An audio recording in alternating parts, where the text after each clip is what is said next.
बच्चों, मैं आपको एक कहानी सुनाने जा रही हूँ, जिस कहानी का उन्वान है कि अगर लगन हो तो आदमी कुछ भी कर सकता है।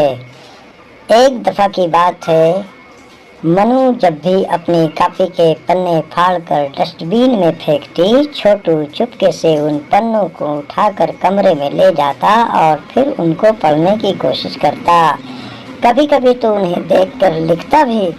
ऐसा करते करते कई महीने बीत गए। अब छोटू बहुत कुछ पढ़ना लिखना सीख चुका था। एक दिन वह बाजार से सब्जी लेकर लौट रहा था तो रास्ते में उसने एक बूढ़ी स्त्री को रोते देखा। उसने उससे पूछा, क्यों रो रही हो? बूढ़ी बोली, क्या करूं बेटा, पढ़ना लिखना नहीं जानती। मेरा पति बीमार है, जिसके लिए मुझे अपने बेटे से पैसे मंगवाने हैं और मैं ये सोच कर रो रही हूँ कि उसे शहर की में संदेशा कैसे भेजूं। बूढ़ी की बात सुनकर छोटू बोला, अम्मा लाओ मैं खत लिख दूं। ये कहते हुए छोटू सामने की दुकान से कागज पेन खरीद लाया और उस बूढ़ी को पत्र लिख कर दे दिया।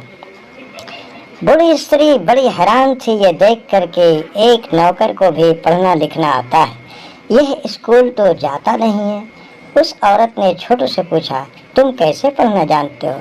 उस पर छोटू बोला, माई गरीब हूँ तो क्या हुआ, स्कूल जाने का मन मेरा भी था, मगर अनाथ था, इसलिए कॉपी किताबों की जगह झाड़ू बहारना मेरा भाग्य बना।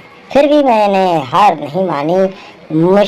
मालकिन की बेटी मनु लिखकर जो कागज के टुकड़े टुकड़े करकट में फेंकती, उसी को चुन चुन कर मैं इकट्ठा करता और फिर उन कागजों को मिला मिला कर पढ़ता और लिखना भी सीखता।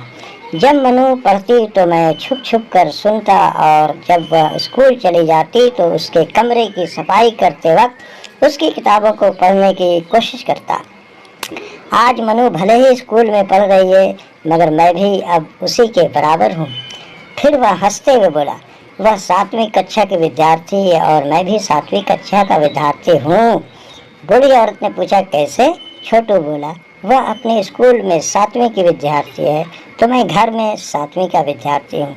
मनु की परीक्षा के प्रश्नों को छोटू ने बिना किसी भूल के सॉल्व कर लिया था। छोटू अब 8वीं में था। बिना स्कूल गए छोटू ने सच कहा था, लगन हो तो कोई भी कहीं भी कुछ भी कर सकता है। तो बच्चों, ये कहानी आप लोगों को कैसी लगी? अगर अच्छी लगी हो तो एक प्यारा सा कमेंट करना, वीडियो को लाइक